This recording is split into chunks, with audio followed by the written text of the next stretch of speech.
예, 그 이제 앞전 같이 말씀 나눌 때는 원장님이 안 계셔서 훨씬 편한데 오늘 원장님 계셔서 좀 저희 아주 엄격하게 선후배를 따지는 고등학교 선배님이십니다. 그러다 보니까 좀 어렵습니다. 오늘 여러 선생님들하고 같이 볼 부분은 이제 방금 전에 원장님께서 말씀하셨다시피 전 시간에는 온관무덤, 돌방무덤, 정치적인 상황에 대해서 봤습니다만 오늘은 이 무덤에서 나온 유물 중에서 굉장히 독특한 것들이 있어서 이 독특한 유물에 대해서 한번 같이 살펴보겠습니다. 그 중에 이제 여러분 금동 신발 잘 알고 계시죠? 항상 금동관하고 금동 신발 한 세트로 나오는데 그 중에 금동 신발에 새겨진 문양들이 가지고 있는 의미입니다. 이 문양의 의미를 제가 말씀드리는 이유는 누군가가 이 지역의 고대 수장이 생전에 이제 권력을 누리다가 사망을 했을 때 그 사망, 죽음에 대한 솔직하게 말씀드렸다시피 죽음에 대한 두려움은 굉장히 많았거든요. 굉장히 큰 걸로 다가옵니다. 그래서 그 죽음에 대한 두려움을 어떻게 승화를 시킬 것인가, 이걸 적절하게 승화를 시켜야지, 적절하게 극복을 해야지 그 당시 사회가 유지될 수가 있었거든요. 그래서 이제 그런 것 때문에 이걸 극복하고자 하는 다양한 모습들을 보입니다. 그 중에 하나가 이제 금동관에 새겨진 무늬들의 그런 의미가 담겨져 있습니다. 그래서 그것에 대해서 함께 살펴보겠습니다.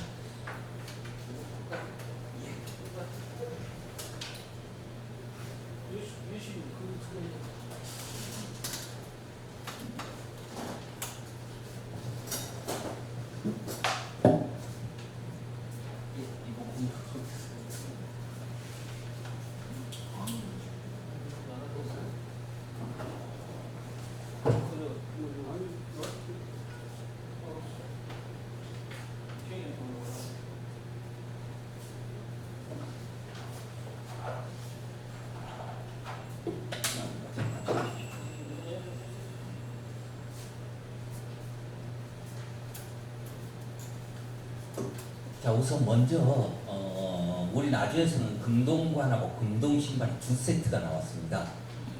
원래 나주 반남에 있는 금동관, 금동신발은 잘 알고 계시는데 이 나주 보감 옆에 정촌고분이라는 곳에서도 금동신발이 나와서 지금 공을 시작되는데 사실은 금동관하고 한 세트였습니다. 그런데 이제 가위돌이 막 떨어지다 보니까 금동관이 완전히 파괴가 돼가지고 조각들만 남았거든요.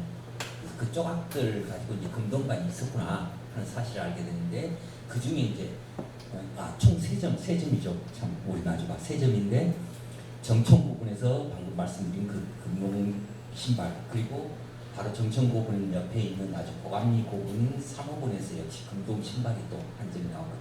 여기도 아마 금동관이랑 금동 신발이 한 세트였을 건데 그런데 금동관은 완전히 부식돼서 없어지고 발굴할 때는 금동 신발만, 그것도 금동 신발도 거의 부식돼 가지고 절반가량이 이미 부식돼 없어진 상태로 발견이 됐습니다. 그래서 이제 그 나주 보감리 3호분에서 출토된 금동 신발에 매달린 장식들이 어떤 의미를 가지고 있는지 하는 부분에 대한 이야기입니다. 자, 보시면 금동 신발이 이 부분 앞에 신발 코 부분이고요. 여기가 신발 뒷부분인데 신발 뒷부분은 거의 사가서 없어지고 코 부분만 일부 남았는데 이 코 부분에 지금 이렇게 생긴 부분이 전부 이 물고기가 장식되어 있는 부분들입니다. 대롱대롱 걸려 있었죠. 대롱대롱 걸려 있던 게 바로 이 물고기입니다. 이 물고기인데 성스러운 정말 존중해야 될 우리 수장이 돌아가셨는데 그 수장이 돌아가시면서 신은 신발에 용도 아니고 봉황도 아니고 그냥 물고기 잉어 정도 보이면 이거를 장식한다는 게 말이 돼? 라고 그렇게 생각을 할 수가 있거든요. 그런데 나중에 말씀드리겠습니다만 우리 전통신앙, 특히 도교의 영향을 받은 우리 전통신앙에서는 물고기가 용의 화신입니다. 우리 등용문이라는 말 들어보셨죠? 등용문. 과거 시험에 함께 가면 벼슬로 올라가는 등용문. 용이 승천해서 올라가는 문이라는 뜻이거든요. 그 용이 등 용이라는 게 결국은 연못에 있던 잉어가 하늘 높이 치솟아서 용이 된다라는 그런 것입니다. 그 역시 마찬가지로 고대 도교 신앙부터 내려오는 것인데 그런 고대 도교 신앙의 모습을 보이는 게 바로 이 금동 물고기입니다. 이게 이제 그 발굴된 그 자료를 이제 기술해서 막 조각조각 완전히 부식되고 파편들만 남아있는 것들을 하나하나 복원해가지고 그 크기대로 재현을 한 것입니다. 그 물고기 크기라든가 이런 비늘들 크기도 역시 똑같이 재현해서 만들었는데 재현해서 보니까 금동 신발 한 짝당 물고기가 9마리가 장식되어 있어요. 이쪽 신발에도 9마리가 장식되어 있고 이쪽 신발에도 9마리가 장식되어 있습니다. 그리고 보시면 이렇게 틀 안에 연꽃이 장식되어 있죠. 그래서 연꽃 얘기는 나중에 하겠습니다만 일단 금동 신발에 물고기에 집중해보겠습니다. 자, 공주의 유명한 왕릉입니다. 공주 송산리 무령왕릉에 우령왕이 바치고 있던 머리받침 벽에입니다. 그래서 이 벽에 문양들이 있는데 이 문양들을 자세히 보면 머리는 용이고 몸은 물고기. 다시 말해서 머리가 용이라는 건 용이라는 얘기죠. 그 물고기가 용의 화신이라는 얘기입니다. 그래서 이런 그 고대 수장들의 그 사망한 곳은 부장품 또는 부장품의 문양으로 물고기를 이렇게 넣는데 우리 나주에서도 마찬가지로 장실에 보셨던 이런 물고기 장식이 나왔다라는 것이죠. 이건 신라 황남대총 아마 확실히 황남대총이 어느 왕의 무덤인지 모르겠습니다만 왕의 무덤은 확실합니다. 신라 황남대총을 보면 허리띠가 나왔는데 황금으로 만든 허리띠가 나왔는데 이게 물고기 장식. 결국 이 물고기라는 것은 전에 말씀드렸다시피 용의 화신이기 때문에 권력의 상징이었다라고 합니다. 우리 이제 고래청자 지금 이 국보입니다만 고래청자 역시 머리는 용이고 몸통은 잉어의 몸통을 가지고 있죠. 그대로 맥맥이 이어집니다. 고대의 이런 그 신앙들 또는 사상들 또는 상상동물들이 그대로 고려시대까지 이어지는 모습이 이런 것을 보일 수 있고요. 조선시대 금청사기입니다. 역시 어묵인색이 있습니다. 역시 이것도 마찬가지로 그 물고기로 용의 화신인 물고기로 그렇게 해석이 되고 있습니다. 우리 민화 많이 보시죠. 민화의 양리도라고 하는 것인데 양리도에 보면 유독 잉어를 많이 표현하고 있어요. 근데 그 잉어가 그냥 뭐 당연히 물속 헤엄쳐야 하는데 그게 아니라 얘가 자꾸 하늘을 쳐다봐요. 그래서 어떤 경우는 이렇게 태양이 있고 태양을 쳐다보는 이건 뭐냐면 하늘로 솟구치고자 하는 물고기의 그 욕망이라고 할까요? 야망이라고 해야 할까요? 그런 것 역시 용이 되고자 하는 용이 또 되려고 하는 그런 물고기의 모습을 이야기해 주십니다. 꾸준히 우리 역사 통틀어서 우리 역사 안에서 꾸준히 이런 물고기라는 것이 그대로 하나의 그 성스러운 존재로 그렇게 이해가 되었죠.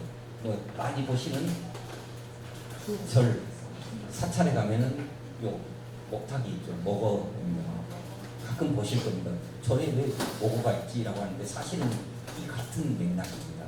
그래서 불교가 한반도에 들어오면서 기존의 불교 이전에 자리 잡고 있던 고대의 도교 사상 속에서 파생한 물고기의 그 상징성이 그대로 불교 속으로 침투해들어서 그래서 목어로 그렇게 표현이 되는 거거든요. 뭐 불교에는 그런 그 민간 신앙들이 많이 들어가 있죠. 그건 잘 아시는 것입니다. 이건 지금 우리나라에서는 뭐 거의가 완전히 사라졌죠. 상여입니다. 초상 칠 때 시신을 메고 하는 상여인데 상여의 앞머리에 이렇게 물고기가 장식되어 있습니다. 지금 이 유물은 그 용정, 중국의 용정에 있는 조선민속박물관에 보관되어 있는데 그래서 보시면 어화용 물고기가 용으로 된다라고 하는 그런 것이 있습니다. 또 이제 그런 이야기들이 전설로도 많이 남아있죠. 고구려 주몽이 고구려를 건국하기 전에 쫓겨다닐 때 그때 적군이 많고 주몽을 죽이려고 쫓아오는데 도망가다가 앞에 강을 만났어요. 강을 만났는데 야 이거 어떻게 해야 되나 하느니시여 나를 구원해 주소서라고 했겠죠 아마. 갑자기 강에서 물고기 잉어떼하고 자라가 올라와서 주몽이 밟고 건널 수 있도록 다리를 만들어줬다. 여기 또 꼭 물고기가 같이 등장을 하죠. 파평윤 씨 선생님 계십니까? 저요. 원장님도 파평윤 씨시고 잘 아시겠지만 파평윤 씨는 잉어 안 먹습니다. 네. 예.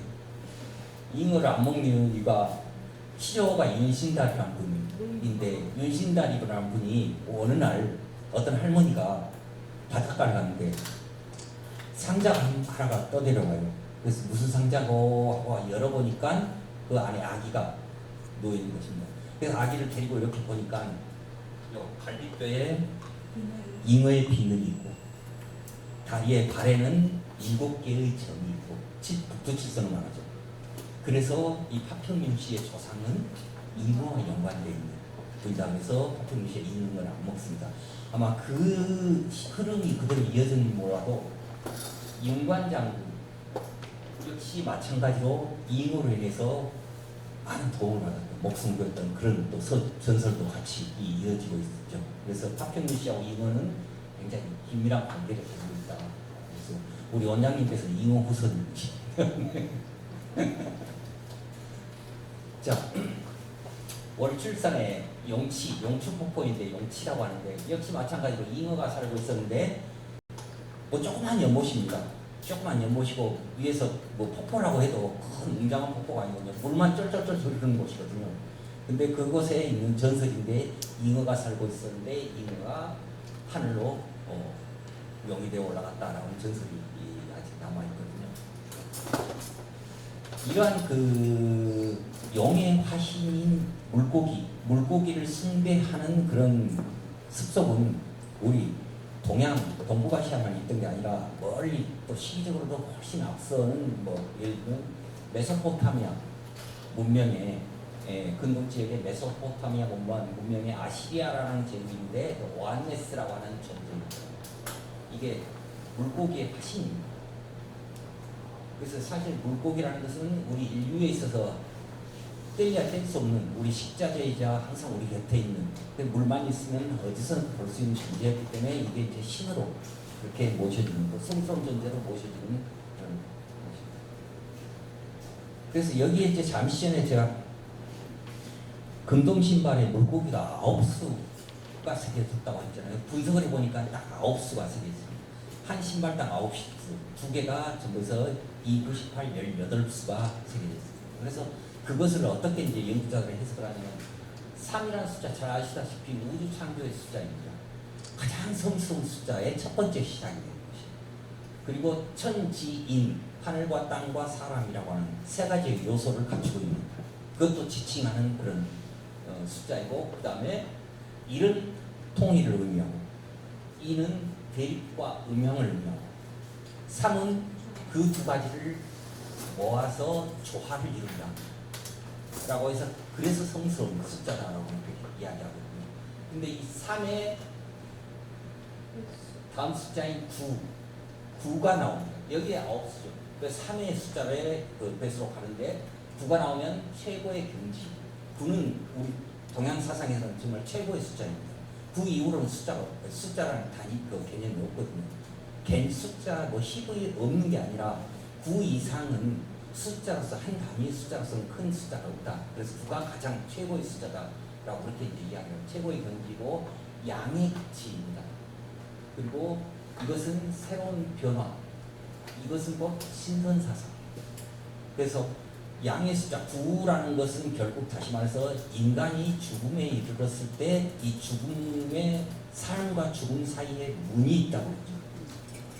우리 전통 사상에서는 문이 있었거든요. 그 문을 통과할 때의 그 단계가 바로 9라는 것입니다. 우리 영혼이 귀신이 9천을 떠든다고 그러죠. 그 9도 마찬가지입니다. 그래서 그런 의미의 9가 가지고 있고요. 그래서 이런 그 신선이 된다라고 합니다. 그래서 이 물고기는 결국 다시 말해서 뭐냐? 신발을 신었던 수장이 죽음에 이르렀을 때 없어지는 것이 아니라 신선이 된다 라고 하는 그런 의도를 담고 있는 것입니다. 그 신선이 된다라고 하는 이야기는 가장 유명한 것이 단군 신화입니다. 단군이 700년인가 800년인가 나라를 다시 다스리다가 그러다가 이제 마지막 단군의 결말은 어떻게 끝나느냐, 신선이 됐다고 했어요. 산으로 들어가서 신선이 됐다라고 그렇게. 그래서 단군 신화 자체가 고대에 우리 동북아시아에 일대에 있던 도교 신앙과 굉장히 밀접하게 연결되어 있다라고 그렇게 이제 분석을 하는 것입니다. 그래서 보면 이제 구고, 자, 신발 한 짝당 9수, 또 한 짝 9수 해서 9가 2개죠. 그럼 9하고 9를 곱하면 81이 됩니다. 81은 용의 비율입니다. 비율의 개수가 81입니다. 81개입니다. 그래서 용의 비율의 의미가 되고, 그 다음에 무한의 경지, 그리고 신선이 되는 그 과정을 이야기합니다. 81이라는 거. 그래서 그런 의미를 담고 이 고대 수장이 그런 의미를 담고 있는 신발을 신고 1000개의 세계로 가서 신선이 되었다라는 것을 그때 당시 사람들은 간절하게 바랬던 것입니다. 그래서 죽음은 죽음으로 끝난 게 아니다라고 하는 사상을 가지고 있었거든요.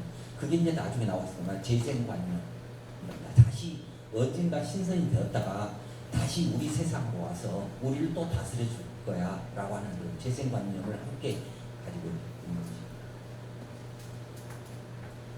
자, 그 다음에 이제 두 번째 신발은 나주 정천고군, 바로 고감리 고군 옆에 있는 나지막한 산 기슭에 있는 고군인데, 정천고군에서 출토된 금동신발, 전 시간에 소개시켜 드렸습니다만 발굴하자마자 얼마 안 있다가 바로 보물 지정입니다. 그래서 이런 유물 하나 발굴하면 저희 고고학자들은 정말 최고도 그 행운인데, 첫 번째 행운은 고고학자들 최고의 꿈은 무덤을 발굴했더니 인골이 몽땅 나옵니다. 다양한 정보를 얻을 수 있기 때문에 당시. 두 번째는 이렇게 최고급의 인물이 나오는 것입니다. 그래서 그 굉장히 제가 발굴을 안 하고 이제 그 국립문화유산연구소에서 발굴했는데 엄청 부러웠어요. 옆에서 보면서 에이 저거 내가 발굴했는데 솔직히 배 아프죠. 네. 그래서 이 금동신발이 나왔는데 보시면은 이렇게 하나, 둘, 셋, 넷, 다섯, 여섯 육각의 틀이 있고 육각 안에 문양들이 빼곡히 들어가 있다는 거죠. 이것이 이때 당시에 사람들이 상상을 했던, 그리고 이 사람들이 내가 죽던가 자기의 수장이 죽었을 때 이 수장을 죽음 이후에 지켜줄 수 있는 존재를 상상을 해서 그 상상의 동물들을 하나하나 다 새겼어요. 그래서 각각이 다 상상 동물이 있다고 보시면 됩니다. 이 육각형의 도형들이 빼곡히 들어서서 이 신발의 몸체를 만들었거든요. 자, 보시면 먼저 신발 바닥부터 보시겠습니다. 보시면 위에 도깨비, 아래에도 도깨비가 있습니다. 얼굴 아주 험악하게 생긴. 그리고 이 위에 도깨비면 머리에 뾰족뾰족 하고 아주 날카로운 그런 그 무기와 같은 그런 문양들이 새겨져 있거든요. 아래 도깨비는 어떻습니까? 훨씬 부드럽죠. 역시 그 음양의 조화를 반드시 맞춰야 합니다. 그래서 순놈 도깨비, 암놈 도깨비가 두 마리가 이렇게 새겨져 있거든요. 순놈은 성질이 사납고 암놈은 보다 유순한 형태로 그렇게 그려진 것이죠. 그리고 이 중앙에 있는 연꽃입니다. 연꽃은 다음에 나오겠습니다만, 우리는 흔히 연꽃 그러면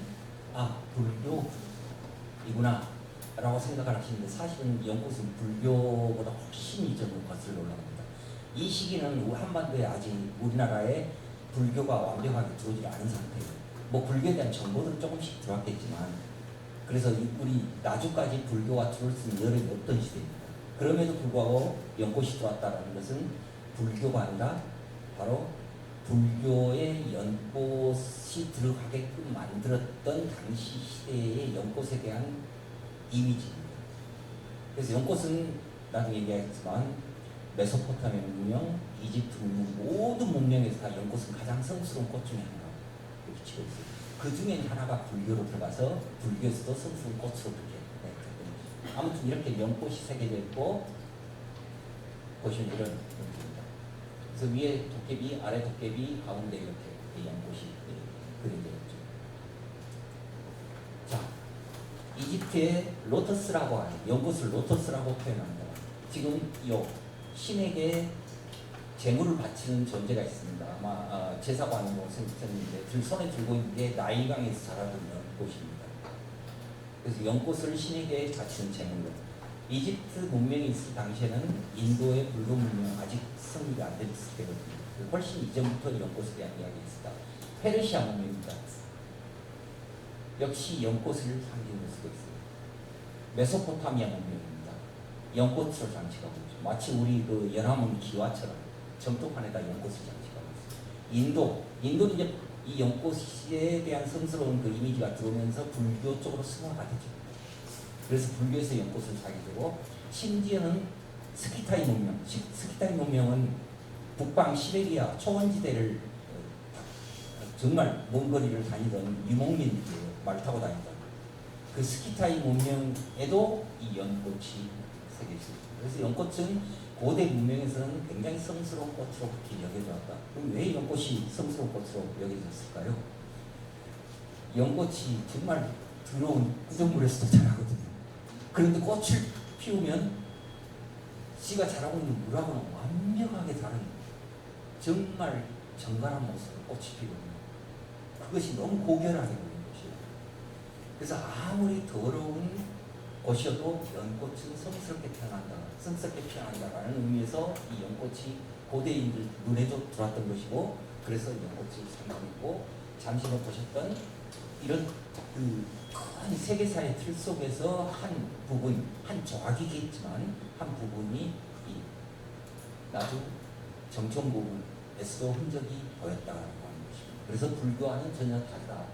불교의 흔적이 아니다. 그 말씀을 드립니다. 그리고 이제 이 도깨비들이 이렇게 장식되어 있는데, 잠시 전에 말씀드린 대로 뾰족뾰족 뿔을 가지고 있는 도깨비, 그리고 머리가 가늘게 정된 암컷 도깨비, 이 두 마리가 같이 장식되어 있죠. 이 도깨비를 보면 고구려 백화고군입니다. 고구려 백화고군의 그 고군의 주인공이 들고 있는 부채가 있는데, 부채에 보면 같은 모티브의 도깨비가 있어요. 그리고 우리 나주 보감리 고군에서 출토된 칼입니다. 칼 손잡이인데, 칼 손잡이 머리 쪽에 장식된 곳에 바로 이 도깨비가 있어요.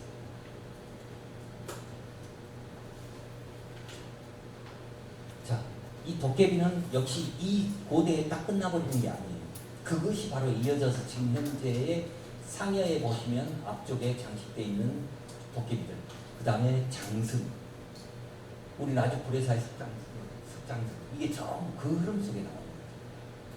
그래서 우리 전통사회에서 지속적으로 이루어져 왔던 것이고, 이것이 이제 제가 도깨비라는 말을 좀 이런 형태의 모습을 보고 도깨비라는 말을 표현을 조금 꺼려 하긴 합니다. 왜 그러냐면, 원래 우리 조선시대 때 우리 도깨비는, 도깨비라고 하는 단어를 지칭할 때 도깨비는 잘 아시다시피 이런 모습의 도깨비가 아니거든요.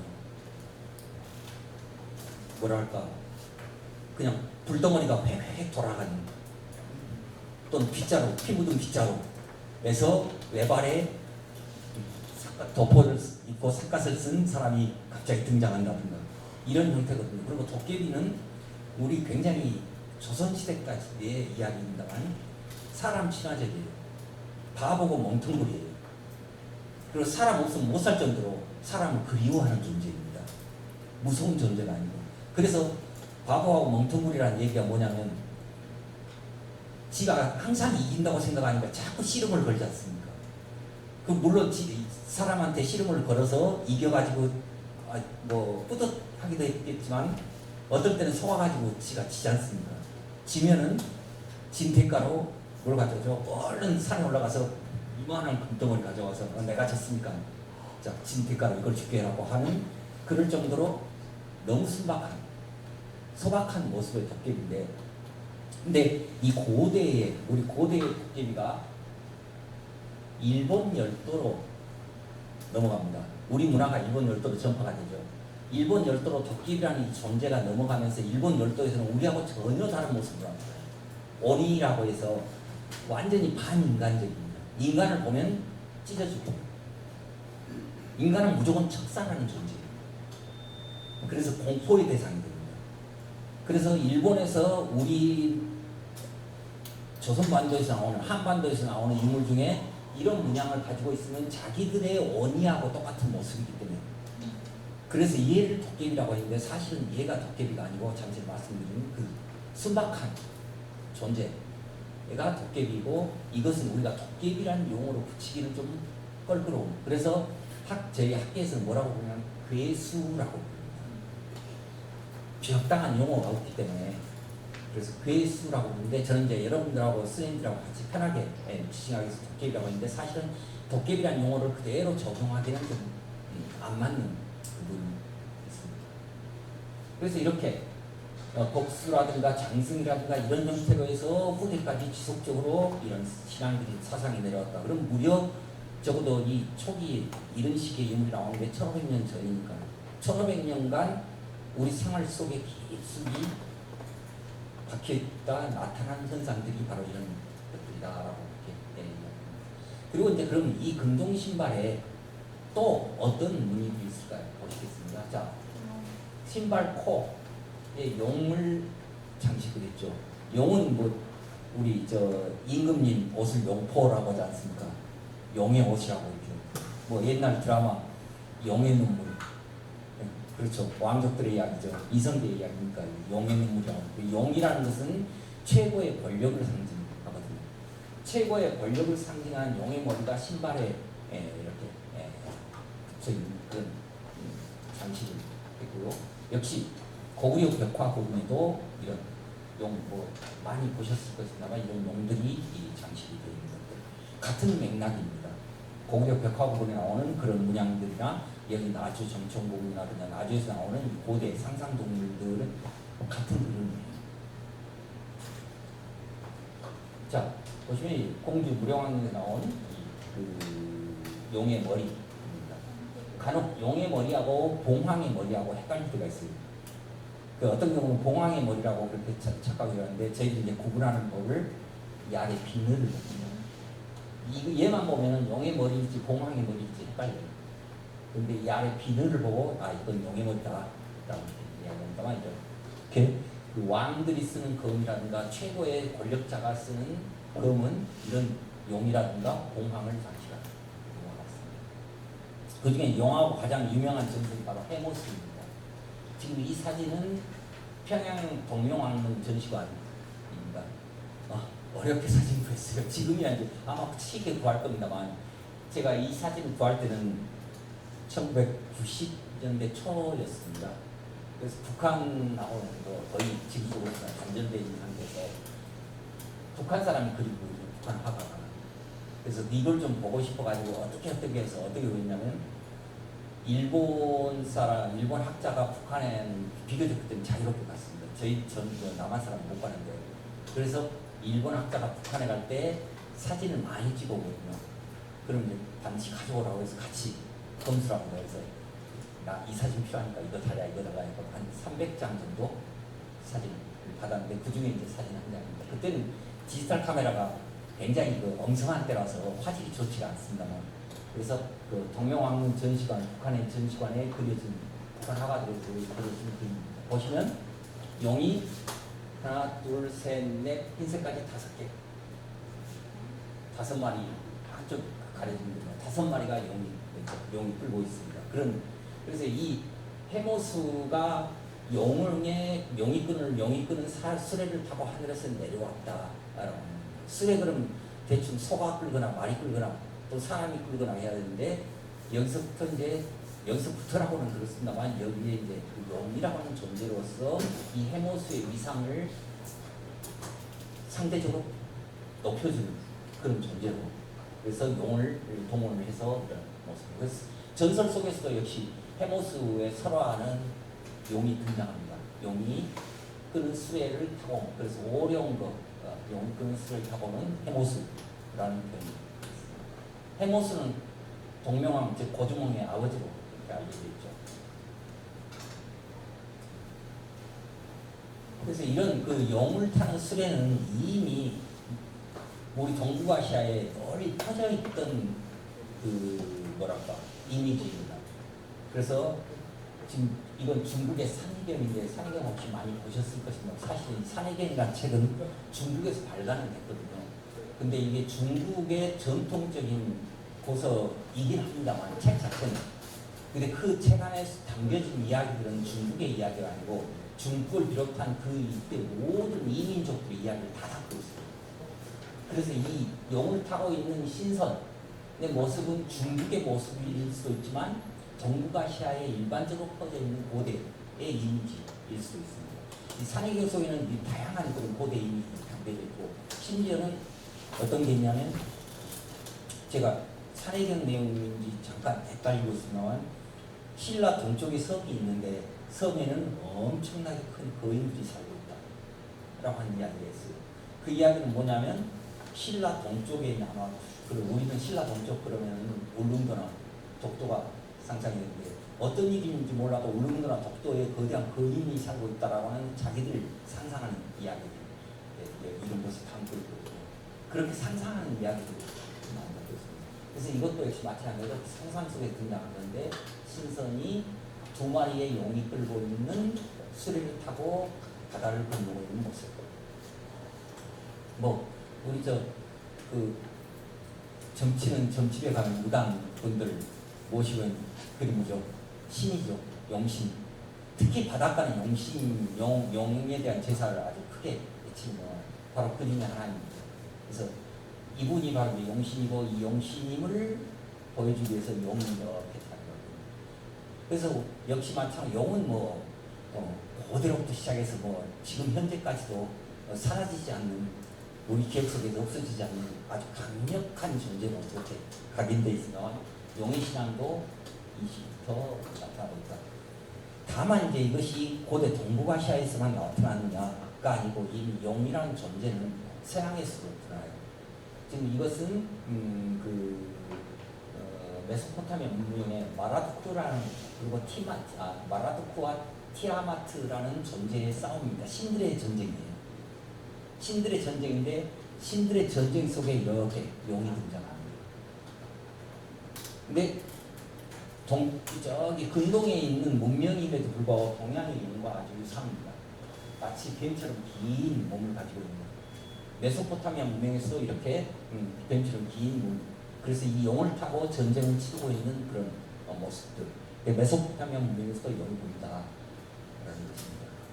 다만 이제 이 용이 아마 처음 생겨난 것은 메소포타미아 초기 문명들이었을 거예요. 특히 메소포타미아 문명이었을 거예요. 메소포타미아 문명에서 장치받았던 마라두쿠의 설화와 같이 신들의 전쟁 속에 등장하는 강력한 무기 중에 하나, 살아있는 무기 중에 하나로 등장하는데 이게 전 세계로 퍼져나가요.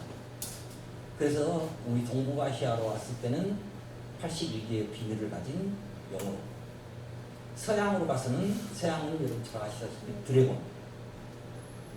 그러면서 이 모습이 완전히 변질돼요. 아마 그 지역의 성격을 그대로 담고 있습니다. 동양의 용은 기본적으로 왕의 권위를 상징한다는 것은 뭡니까? 인간의 이로운 존재거든요.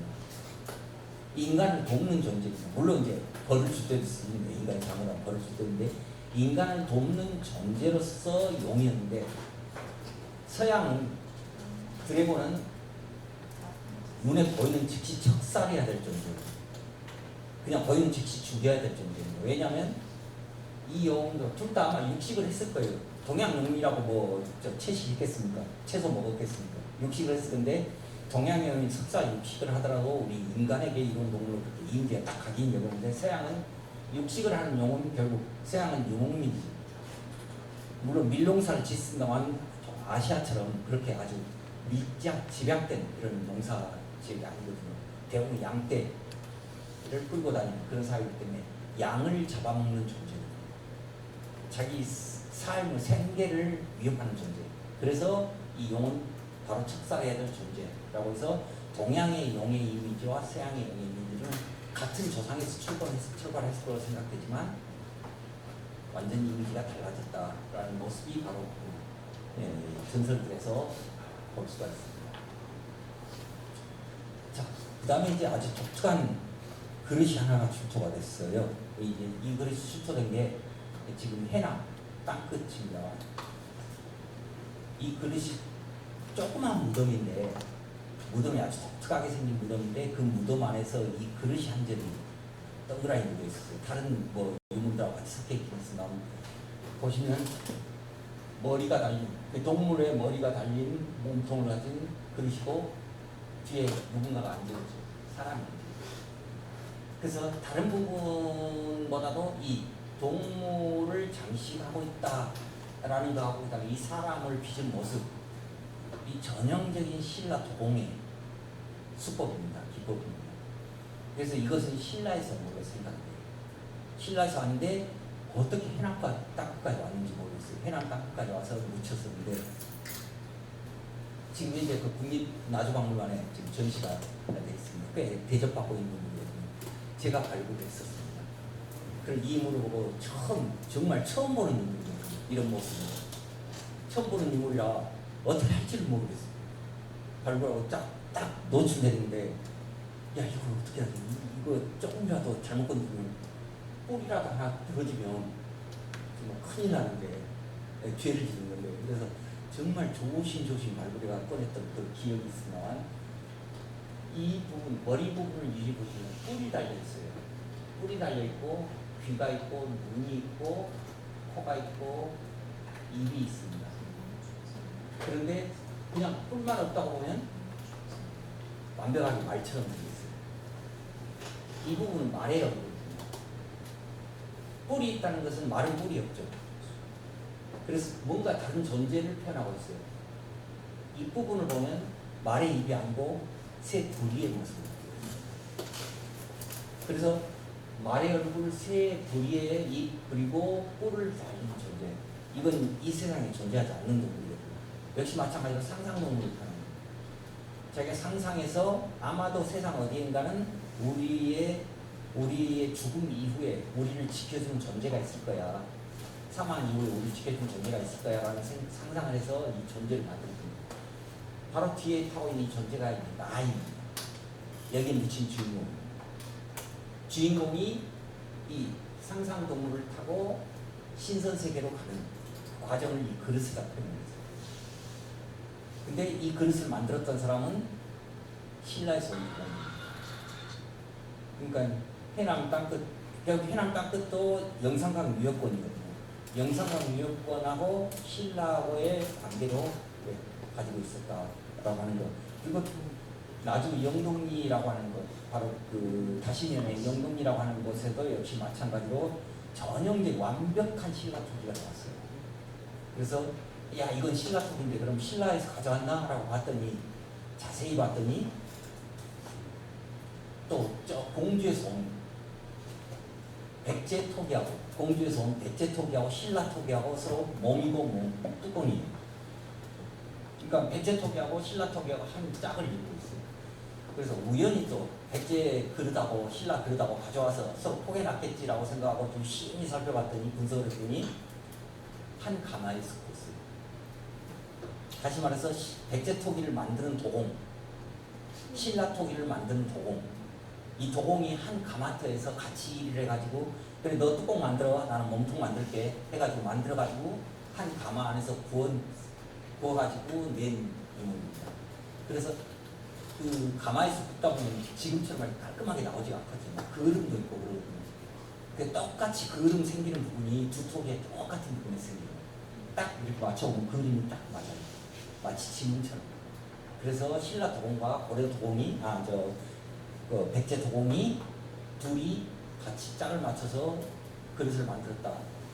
그러면 신라 땅에서나 그렇게 그릇을 만들었던가, 백제 땅에서나 그렇게 그릇을 만들었던가 해야 되는데, 나주에서 백제 땅도 아니고 신라 땅도 아닌 제3의 지대 나주에서 신라 도공, 백제 도공이 와서 여기서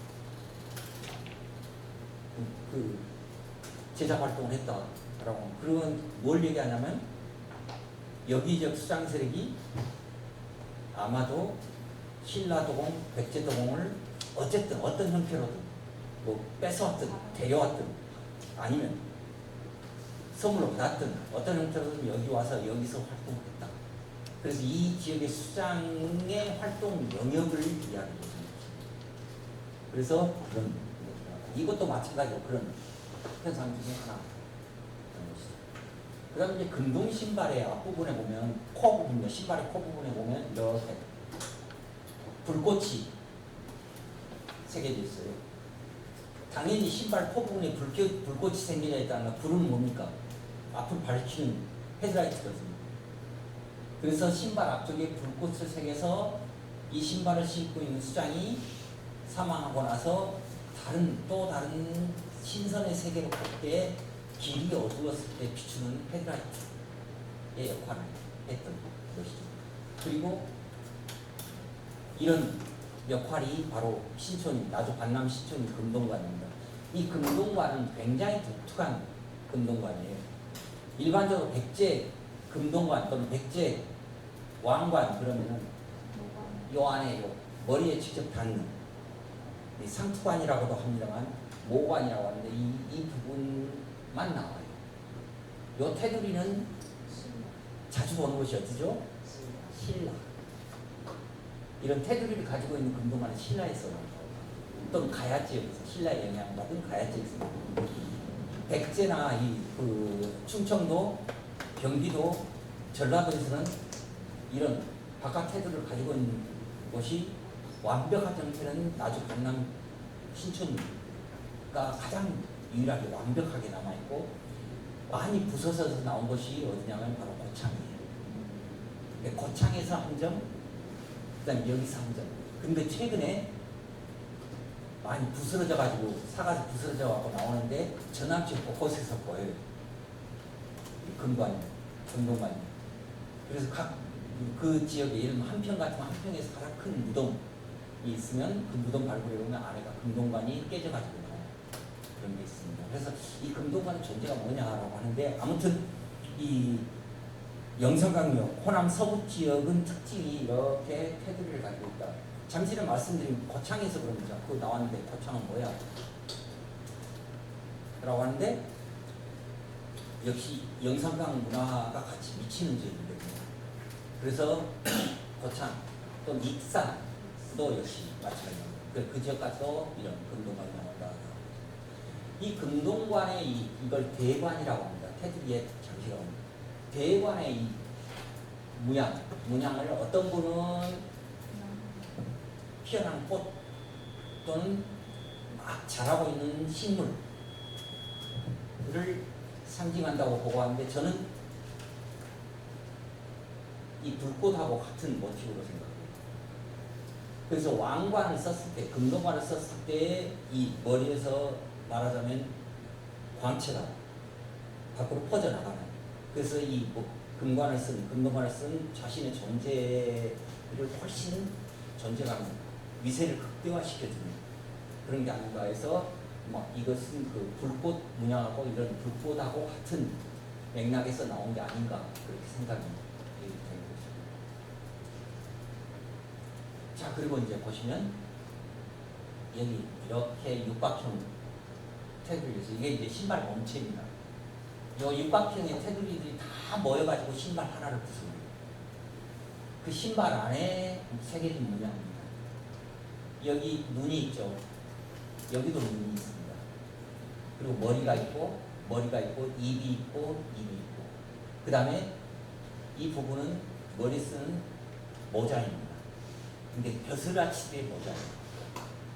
벼슬아치의 모자를 쓰고 있고 자, 몸으로 내려가겠습니다. 몸을 이렇게 따라가면 이하고 만납니다. 그래서 명칭을 일신양두, 한 몸에 머리가 두 개인 존재. 이건 뭐 가끔 그 도련변이가 뱀 같은 도련변이가 나오긴 합니다만 이건 사람의 얼굴이거든요. 그래서 상상 속의 존재. 이 상상 속의 존재인 이 일신양두는 땅의 중심을 이루는 그래서 지축이라고 합니다. 벽화곡에서 나오거든요. 고구려. 지축이고 다시 말해 뭐냐면 전 지구의 대지를 관장하는 신. 이 양반한테 뇌물을 안 바치고 제사를 안 지내고 이 양반한테 뇌물 안 바치고 묘 쓰면 큰일 나요. 묘 쓰면 어떻게 돼요? 묘는 어떠죠? 땅에 있지 않습니까? 땅을 파고 지하에 들어가지 않습니까? 묘는. 근데 이 양반한테 제를 안 지내고 묘를 쓰면은 이 양반이 진노를 하겠죠. 내 땅에, 즉 내 집에 아무 허락도 받지 않고 감히 들어와서 안방 차지를 해 이동하겠죠. 그런 의미입니다. 땅을 관장하는 신. 그래서 이 신발에다가 요 땅을 관장하는 신을 새긴 이유가 뭐겠어요? 바로 대지의 신에게 우리 수장이 이곳 땅에 묻히는데 대지의 신께서 이렇게 우리는 당신을 이만큼 공경하고 존경하고 모시고 있습니다라는 걸 표현하는 거죠. 그렇게 해서 대지의 신이 우리 돌아가신 수장한테 화를 내지 말라. 일종의 그 정성을 담은 신적인 마음의 내음이라고 그렇게 보시면 될 거예요. 또 이렇게도 표현합니다. 역시 머리가 있고 몸이 이렇게 해서 연결되어 있는. 그래서 당신의 본 얘들은 고개를 서로 반대로 돌리고 있어요. 아마 전날밤에 되게 부부싸움 했나 봐요. 그래서 서로 기분 나빠서 얼굴 보기 싫어가지고 서로 딴 방향을 보고 있어요.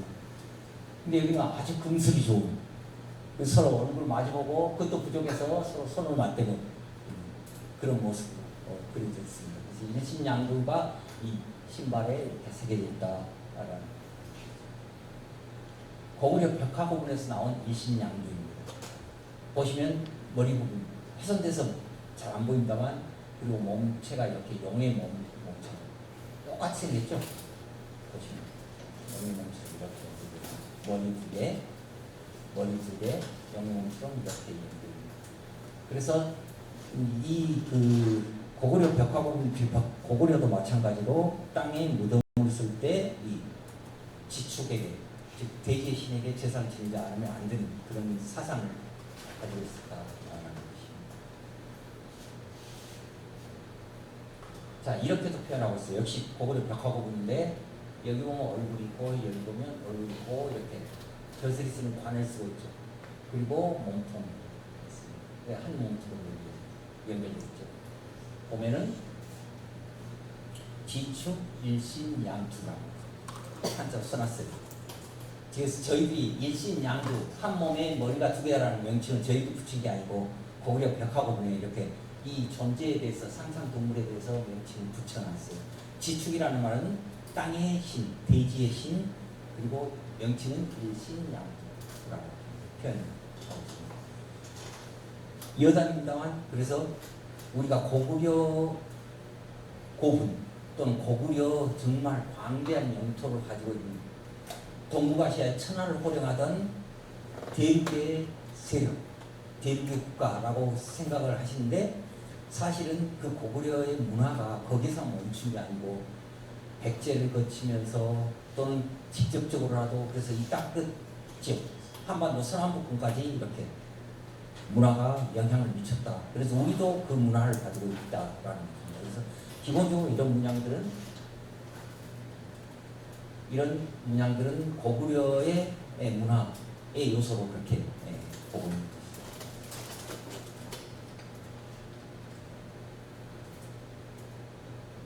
자, 잠시내 그 대지의 신 일신양두 지축에게 뇌물을 안 바치면 무덤 함부로 쓰면 안 된다고 그랬죠.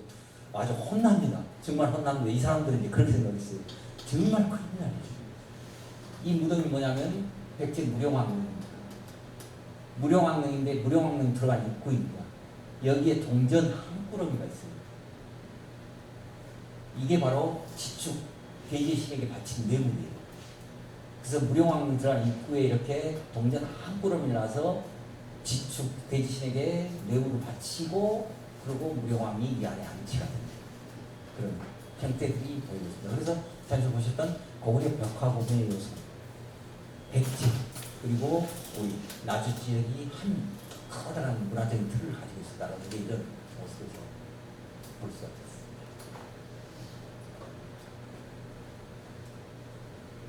예. 다음 금동이 신발에 담긴 그 사람들의 영혼은 뭐였던가? 하는 부분에 대해서 잠깐 살펴보겠습니다. 10분 쉬었다 할까요? 예, 10분 쉬었다 하겠습니다.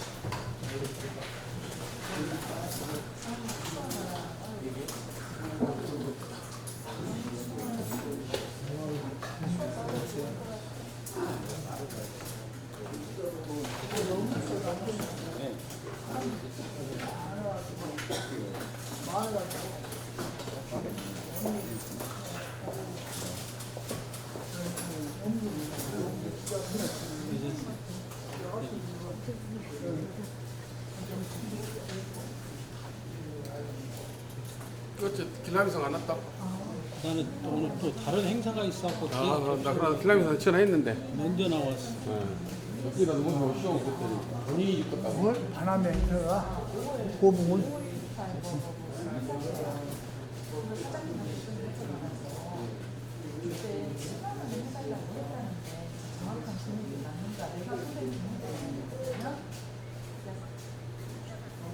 진짜 썼고 결제가 안 됐어. 그러면 금액과 계좌번호를 저희가 찍어주시는데 그때 8만 원 말씀하셔가지고 우리가 7만 원 해달라고 했다고 하니까 그거 확인해주시고 계좌번호 정리하세요.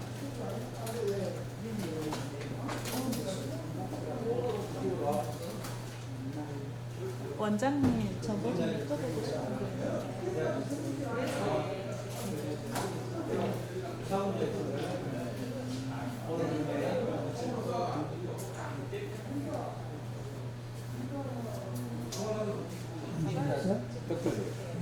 예.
강의가 재밌으시죠?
공장님 앉았고 내가 가고 가셨어요.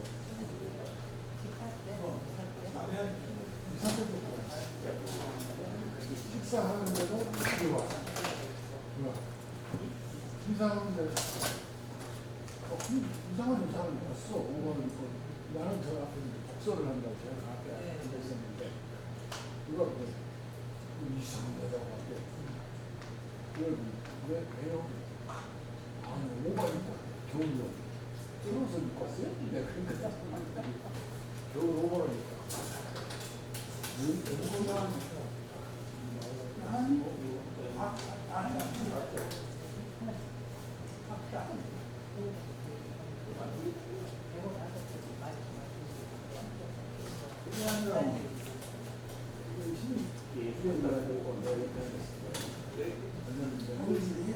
여자가 뒤에서 앉았습니다.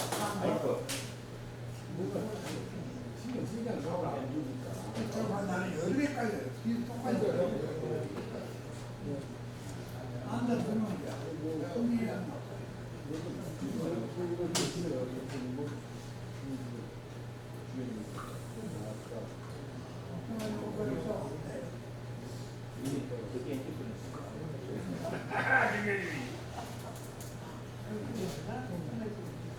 그래서 내가 이렇게 쳐다봤어. 그냥 이걸 나온다. 근데 앞자가 나라들아 아, 있어, 안 나.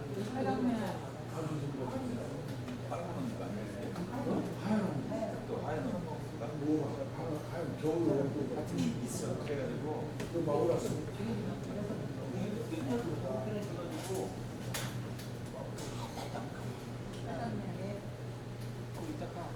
그 앉았어. 내 자리가 내가 주변 옆에 앉았었는데 수련한테 물어보고 야까지 다 했어.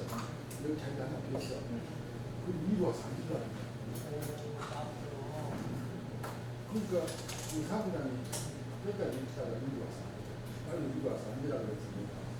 그랬더니 사무장이 처음에 눈치를 못 챘는데 다른 자매님들이 눈치를 챘는데 사무장이 와서 앉았어. 내가 앉으려고 했는데 앉았다. 네. 완전히 있어. 근데 이제 주변이 그 사람 하여튼 계속 따라다닌다 그래. 그러니까 그러면 우리도 불러다가 재밌다. 주변이 놔둬보라고 그러더라고. 근데 이제 차를 타고 가시면서 손 흔들고 가셨어. 처음에는 저 밑에 누가 설정이 주변이 안에서 이제 식사를 하니까 그거 뒤에 앉았어. 뭐 저도 안 먹더라고. 그분이 차를 타고 가셨는데 걸어서 터미널로 가더라고. 차도 안 타고. 이제 지금 같은 사람이 다른 사람이 한 분은 중부산 아마 내가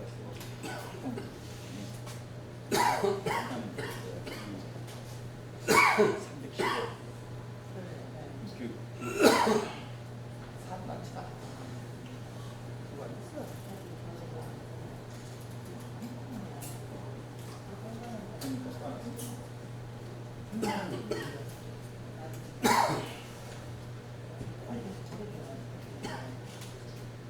옛날에 김산 추경님도 있어. 얼마나 좋아요 인기가 많아. 근데 김산 추경님은 계단 앞에 위치를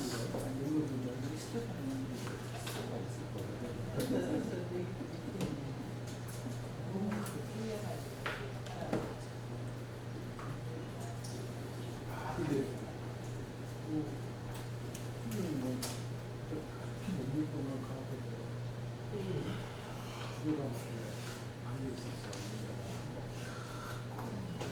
근데 이제 며칠도 안 걸리니까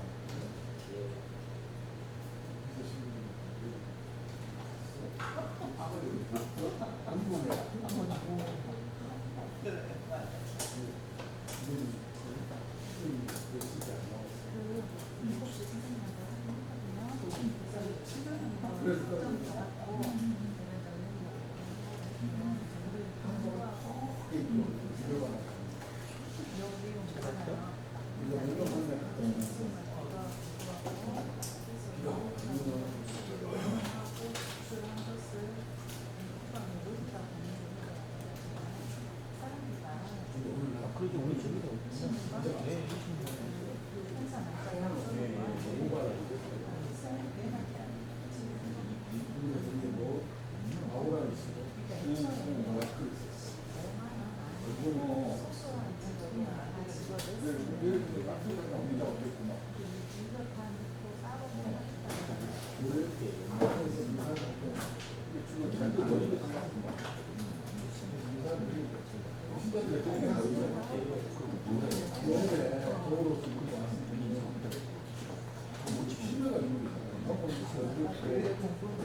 나는 그 얘기를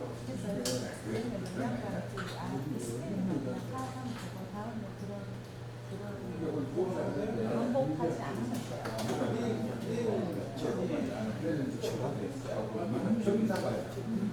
아니요, 다른 이런 일이 있으면 절대 이런 여지를 주지 마세요.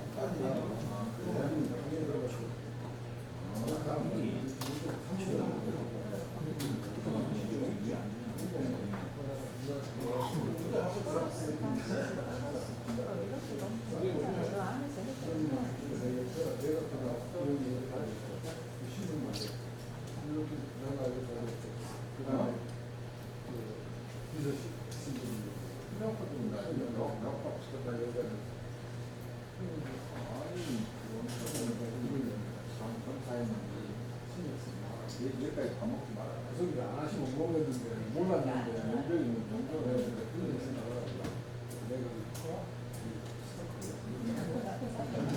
그러니까 내가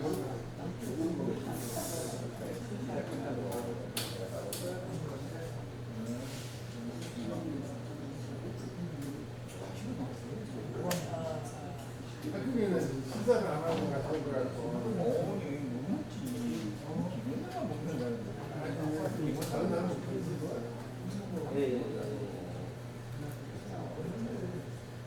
아이고 그때 내가 붙잡았어요. 나는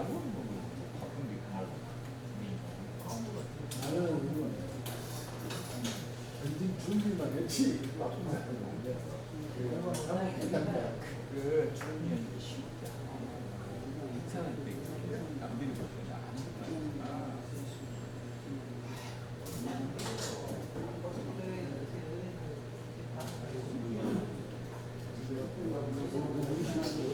누가 내 타이밍 다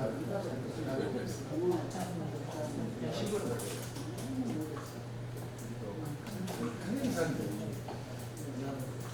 우리 사무총장이 타이밍 A를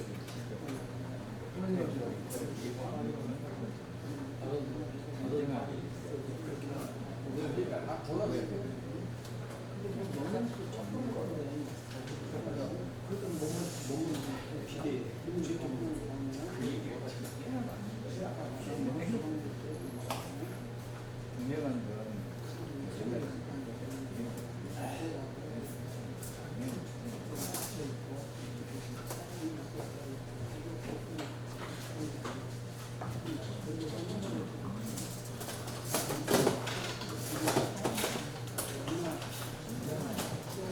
계속 말씀드리겠습니다. 자, 이제 또 다른 문양의 하나로는 인면조라고 있습니다. 이게 사람의 머리, 얼굴과 그 다음에 동황의 몸을 가지고 있는 보시면 이 부분입니다. 이게 지금 그 잠시 전에 말씀드렸던 것과 똑같은 젖을 가진 사람들이 쓰고 있는 관직을 가진 사람들이 쓰고 있는 머리의 그 모자입니다. 모자고 이 부분에 얼굴이 표현되어 있습니다. 그리고 여기에 날개가 되어 있습니다. 이렇게. 그래서 아주 이제 여기는 많이 약화가 됐으나 굉장히 화려한 날개를 가지고 있는 사람 얼굴에 이 새 이렇게 상상을 해서 만들어낸 존재예요. 그죠? 고구려 벽화고분에 보시면 이렇게 똑같은 모습이 나옵니다. 이분이 많이 없어졌습니다만 여기에 이렇게 모자를 긴 이런 모자를 쓰고 있는 얼굴을 가지고 있는 공황의 모습. 그래서 이 고구려 무용청에서 나온 인면조인데 이 무용청에 나온 인면조에 대한 이야기는 중국의 자기 후박자라고 하는 것에 설명이 되고 있습니다. 천세는 세고 만세는 날짐승인데 저도 이게 무슨 뜻인지 잘 모르겠어요. 새하고 날짐승 차이가 있는지 아무튼 그렇게 번역이 됩니다. 모두 사람의 얼굴이나 몸새이며 수명은 마치 그 이름과 같다. 그 이름은 천세입니다. 그리고 만세입니다. 천년 만년을 살고 있는 존재다라고 하는 것이죠. 그래서 후박자에서 이런 내용이 나오고 여기 이 벽화 부분에서도 그런 부분이 살짝 설명이 되어 있습니다. 그때 당시에 그 한자로 설명이 되어 있습니다. 그래서 이런 인면조의 모습도 여기 금동신발에서 보인다. 보시면 사람 얼굴, 이거는 비교적 사람 얼굴 잘 남아있었다면 사람 얼굴 모자를 쓰고 있는 모습이고 몸은 새의 몸을 가지고 있고 다리를 딛고 대지에 다리를 딛고 있는 이런 모습입니다. 그래서 여기서는 얘의 이름을 뭐라 하면 천수지상이라고 이렇게 명칭을 붙이고 있습니다. 천세만세죠. 그러니까. 자, 역시 인면조입니다. 여기 조금 더 또렷이 나오죠, 얼굴이. 역시 관직에 모자를 쓰고 있고 몸은 공황의 몸을 가지고 있어요. 여기서는 만세지상, 천세, 만세, 우리 대한민국 만세 할 때 그 만세죠. 그래서 그 천년 만년 영원히 죽지 않는 존재가 이 무덤을 같이 지키고 있다는 것은 이 무덤에 묻혔던 존재가 현생에서는 죽음이라는 관문을 넘어가지만 신선이 돼서 천년 만년 영생의 삶을 누린다라고 하는 것을 담고 있는 그런 이야기입니다.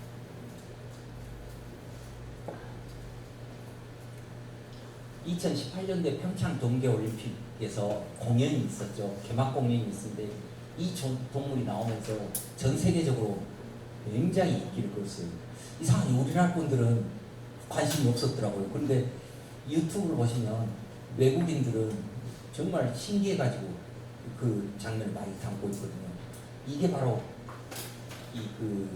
인면조를 모티브로 해서 만들었던 공연입니다. 얼굴 모습이라든가 몸의 그래서 이런 제가 나주에서 뭔가 특화된 예를 들면 그림이라든가 아니면 디자인이라든가 이런 걸 썼을 때 대한민국에서 군사분계선 있죠. 임진강의 군사분계선 있고 군사분계선 북쪽은 고구려 땅이었기 때문에 벽화부분에 이런 동물들이 많이 등장해요. 근데 임진강 군사분계선 남쪽으로 들어오면 최소한 이 동물은 전혀 없어요. 나주에만 있어요. 그리고 잠시 전에 보셨던 일신양주 이것도 나주에만 있습니다. 그래서 지금 대한민국에서는 나주에만 나타나는 동물의 조상입니다.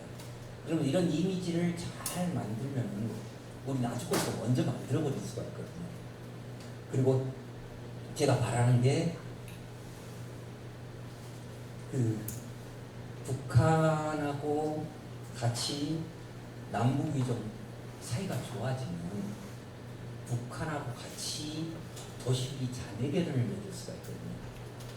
그럼 우리 나주하고 북한에 있는 고구려의 유명한 도시들 중에 하나하고 자매결연을 맺었어요. 양쪽 다 같은 이런 기초적인 문화를 가지고 있거든요. 같은 콘텐츠를 가지고 있거든요.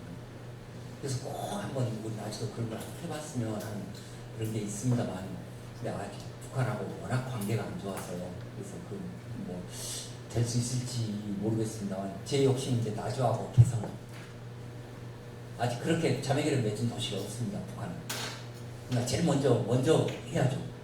그 개성은 역사적 위상이 나주만큼 되는 곳이니까, 나주보다도 어떤 부분에서도 훨씬 더 역사를 가지고 있기 때문에, 그래서 나주하고 개성이 서로 도시가 자위계를 맺어서 공통의 문화를 가지고 있었다는 것을 좀 부각을 시키면 나주의 어떤 그 이미지가 훨씬 좋아지지 않을까, 높아지지 않을까 그런 생각을 하는 것이 바로 이제 이런 그 콘텐츠들. 근데 새 몸을 가지고 있고 사람의 얼굴을 가지고 있는 존재가 우리 동북아시아에만 있었던 건 아닙니다. 서양에도 있어요. 서양에도 사이렌 또는 세이렌이라고 하는 존재입니다. 제가 그 노래 제목을 잊어버렸는데 그 독일의 노래인데 그 뭐죠? 무슨 강의? 올라가인가요? 무슨 노래가 있는데 오렐라 예 그렇습니다.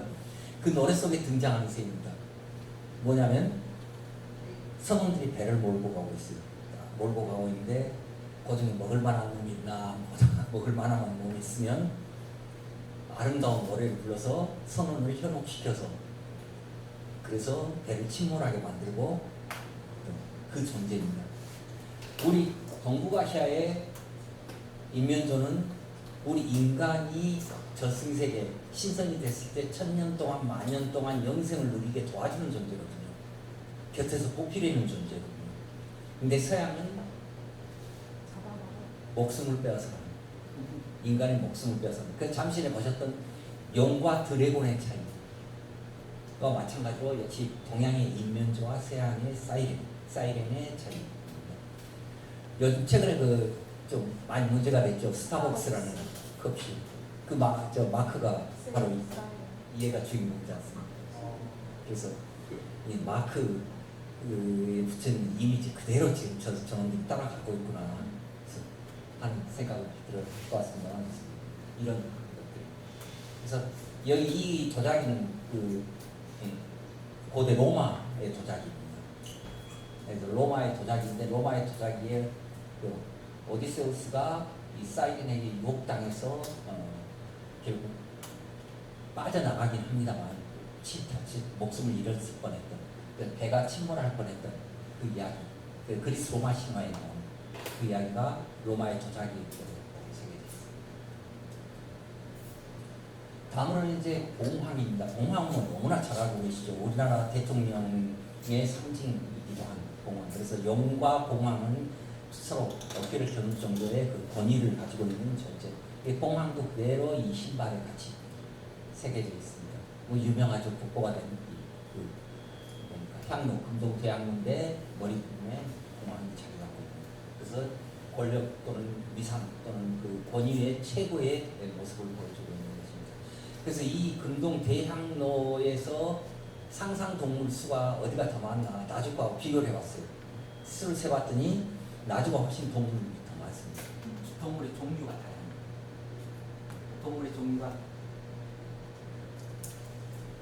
동물의 종류가 굉장히 다양하고 여기는 아주 한정된 동물만 새겨져 나옵니다. 그래서 제가 잠시 전에 말씀드린 대로 임진강 이남에서는 가장 많은 대륙 고구려 문화와 같이 공통하는 그런 콘텐츠들을 가지고 있는 것이다. 이렇게 말씀드리는 것입니다. 나주 신촌이 구호군의 봉황입니다. 그리고 이것은 합천 옥전 N3호분이라는 호분에서 나오는 봉황입니다. 기본적인 모티브는 똑같습니다. 합천은 어디냐면 바로 삼국시대 때 대가야의 중심지입니다. 대가야의 중심지인데 이 대가야 중심지에 거의 수장의 무덤에서 나온 칼의 장식은 나주 신촌이 구호군하고 같은 제품. 그래서 이 유물은 아마도 지금까지 학교에서는 백제에서 제작된 것을 갖다가 하사해 줬을 것이다. 대가야 하사해 줬을 것이다 라고 생각이 되는 그런 거예요. 그래서 이걸 다들 백제계통의 칼 보존으로 똑같은데 이제 나주 신촌이 보존에서 더 아쉬운 게 이제 나주 신촌이 보존은 많이 부식돼 가지고 지금 보는 모습은 굉장히 거친데 원래는 상당히 화려한 보고. 그리고 이제 또 이름은 알 수 없습니다. 여러 가지 동물들이 나와요. 이제 이 각각의 문양들을 하나하나 다 거구려 벽화 고문이라든가 또는 중국의 조선 산해경이라든가 여러 가지 자료들을 같이 비교하면서 잠시 보셨던 일신양부라든가 또 인면조라든가 그런 것들을 분석했는데 이건 이제 또 더 이상 분석할 수 없는 그런 동물인데 새들의 모습 또는 또 마치 그 사슴과 같은 그런 모습들을 보이고 있습니다. 그래서 아마도 이 중에는 지금 강력하게 추정되는 게 이 존재 같은 경우는 혹시 기린이 아닌가? 그러니까 아프리카에 산 뭐 긴 기린 말고 우리 동양 동북아시아에서 상상동물 기린 그 기린이 아닌가 추정을 합니다만 아직 이 문양 자체는 아직 단정은 되지 않습니다. 자 보시면 고구려 강서대묘의 벽화 부분에 나오는 기린입니다. 그래서 기린이 아닐까 추정을 하지만 기린다라고 단정을 못 짓는 이유가 이 벽화 부분에 보면 기린의 머리를 보면 뿔이 달려 있어요. 그래서 이 뿔이 여기서 뿔이 확인됐으면 뿔이라고 딱 확신할 수 있는 확인됐으면 기린이라고 얘기할 수 있는데 뿔이 아니. 그래서 이 부분이 뿔이 아닌가 싶기도 하고 뭐 여러 가지로 보는 게 있습니다만 이거는 뭐 기린하고 긴보다고 이렇게 고구려 벽화 보면서 기린이 나왔다. 자 이제 이 사람들이 그러면 이 금동 신발을 신고 황금의 모자를 쓰고 저승세계로 가서 신선이 되었다라고 하는 것을 지금까지 단순히 유물 속에서 비교해가면서 보여드렸는데 이것을 한번 고대인이 가지고 그 모습을 그대로 한번 고대인의 생각하는 우리 수장이 신선이 됐어라고 하는 그 장면을 상상해 본 게 바로 이 보시면 초두에 나왔었죠. 다시 볼까요? 초두에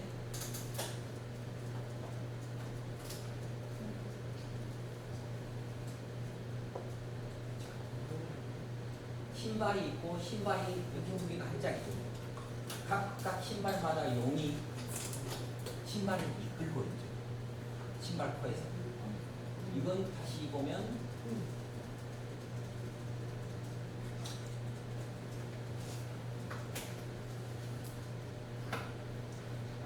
신발은 뭡니까? 우리가 이동하는데 일종의 이동하는 도구 중에 하나. 신발은 이동하는 도구이고 고대인들의 머릿속에서는 여기다 마차를 넣는 것보다는 금동 신발을 시장에게 신겨서 보내드리는 거죠. 그래서 이 신발 자체가 이동의 도구이고 다시 말해서 마차라고 보고 신발 코에 두 마리의 용이 쌍용, 두 용이 이끌고 있는 마차 그리고 이 마차를 타고 있는 우리 수장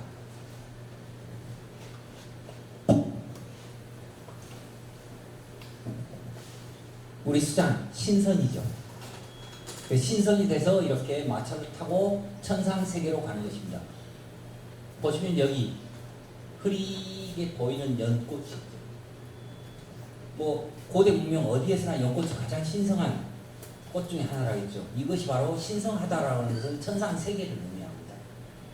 그래서 이 천상세계를 향해서 가고 있는 우리 수장의 모습을 상상을 그리고 이 신발에 새겨진 여러 가지 상상 동물들은 바로 이 수장이 천상세계로 가는 동안에 지켜주는 존재들입니다.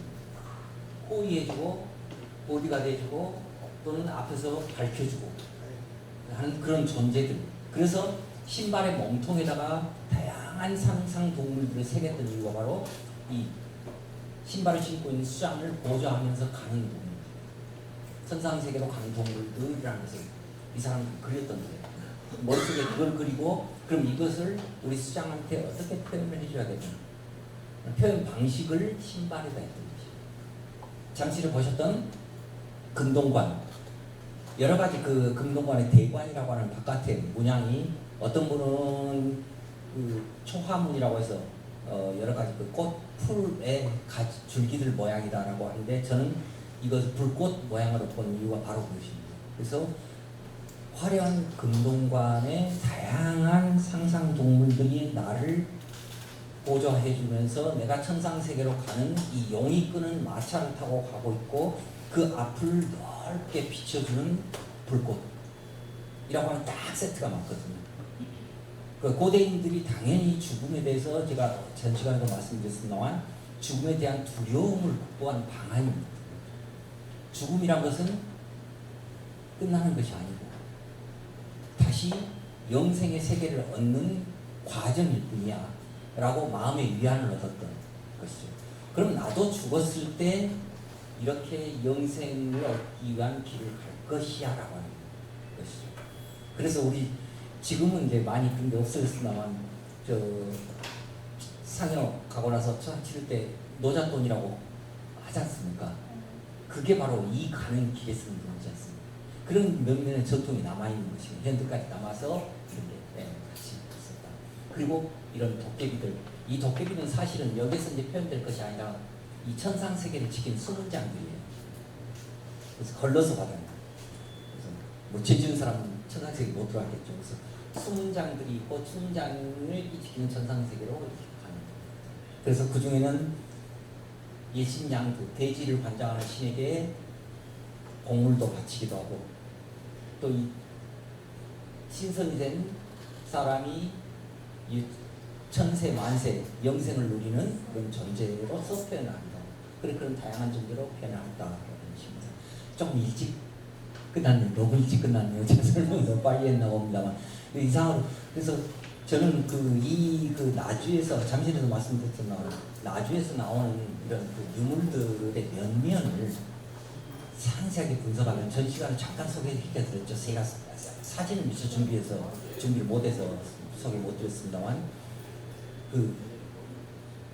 모자이크 유리구슬이라고도 하고 그 다음에 상감 유리구슬이라고 하는 우리 반남에서 나왔다는 거. 근데 하나하나 꼼꼼히 유물을 따지지 않으면 그 유물 속에서 그런 것들 찾기가 굉장히 힘들거든요. 그래서 그 상감 유리구슬은 바로 지금 현재 인도 차이나 반도에서 만들어져서 해양 실크로드를 타고 우리 지역까지 왔다. 이건 이제 남방입니다. 남방 실크로드를 타고서 우리 나주까지 왔고 이런 북방의 요소들, 북방의 실크로드를 타고 동쪽으로 와서 우리 지역까지 전래된 이런 말하자면 도교의 신앙, 도교의 우리는 이제 무속 신앙이라고 많이 합니다. 도교의 그런 사상들, 도교가 중국에서 만들어진 거 아닙니다. 많은 분들이 중국에서 만들어졌다고 생각하는데 중국이 아니라 동북아시아에 일반적으로 퍼져있던 전통적인 무속 신앙들이 모아진 것들입니다. 근데 그래서 도교 신앙과 도교 사상을 살짝 구분하거든요. 같은 뿌리이긴 합니다. 그래서 동북아시아에 모아져 있던 그런 다양한 것들을 모아서 하나의 사상을 만들고 신앙을 만들었던 게 도교이고 그 도교 속에서 일정한 자기 역할을 가지고 있는 것들이 이런 상상동물들. 그리고 이런 상상동물들은 결국은 자연은 영원히 망하지가 않거든요. 인간에 의해서 지금 계속 훼손되고 있지만 인간이 없어지면 자연은 바로 회복을 합니다. 즉 고대인들도 자연을 봤을 때는 인간보다 훨씬 오랫동안 사는 나무, 상상할 수 없을 정도, 인간의 생애와는 비교할 수 없을 정도로 오랫동안 흐르는 물. 그래서 자연의 흐름의 순리에 따르자라고 하는 게 도교 사상입니다. 인간은 자연을 이길 수가 없어. 그래서 자연의 순리대로 따라서 살자라는 기본 이념을 가지고 있는 게 도교 사상이고 그 자연이라는 것과 인간이 가지고 있는 너무나 큰 괴리. 인간 생애는 100년 안팎, 자연은 1000년, 만년. 그래서 이것을 간극을 메워주는 중간에 공허함을 메워주는 역할, 그게 죽음이라는 것이고 죽음을 다시 승화시키는 것이 이 자연 속에서 1000년, 만년, 영은 불변하다라는 것을 인간 세계로 가져오는 것이 바로 이 상상동물들. 그래서 그렇게 이제 고대인들은 자신들의 이제 저희들 연구자들 표현하는 사회가 붕괴되는 것을 스스로 사회적인 심리로 막아왔던 거예요.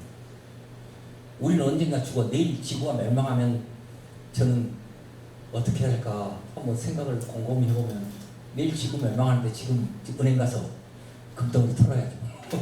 그래서 내일 못 쓰더라도 오늘이라도 써야죠. 오늘 잡혀가서 내일까지밖에 감옥에 안 가니까.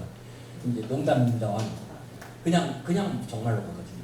그래서 그런 것들을 막기 위한 사회 심리가 깔려있기 때문에 그래서 이렇게 우리 사회가 지탱하고 있다. 교수님 한 말씀 예. 질문을 보겠습니다. 다른 게 아니고 지난 시간에 강의하고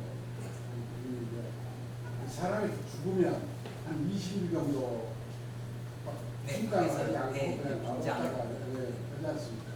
그때 사이에 그 나라에서 지금 예를 들면 나주 같은 나주 어떤 반문화 북에서 다른 데하고 문역이나 교역을 했을 거 아닙니까? 그럼 거기서 그 수장이 죽었으니까 뭐 선물을 해서 왔을 거 아닙니까? 근데 그 금동 신발도 나주서 만든 것이 아니라 그 짝에서 왔을 수도 있지 않느냐 싶은 생각이 드는데 그것뿐이 아니라 다른 것들도 많이 있었을 거 아니라 그러면 문화가 조금 다를 수도 있잖아요. 일본에서도 올 수도 있거든요. 그 망할 때는 일본하고도 교류한 걸로 제가 말씀 드렸는데 그런 것이 좀 이해가 좀 안 가서 지금 그 말씀하고 연결해서 말씀드리면 지금 열심히 저희들이 준비하고 있는 게 전 시간에 말씀드렸듯이 나주 고도 육성지구로 지정을 하려고 열심히 준비하고 그럼 나주만의 특성이 뭘까? 경주, 공주, 부여, 익산 왕도거든요. 왕이 살던 도시거든요. 나주는 솔직히 그 통설적으로는 왕이 살던 도시라고는 안 알려져 있어요.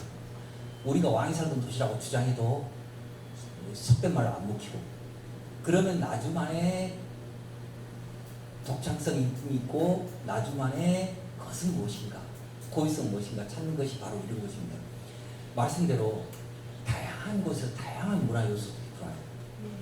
근데 이 문화 요소들이 그냥 외국에서 예를 들면 일본 열도에서 이거 하나 들어와서 여기서 그냥 이 돌아가신 수장 양반한테 바치고 말았다.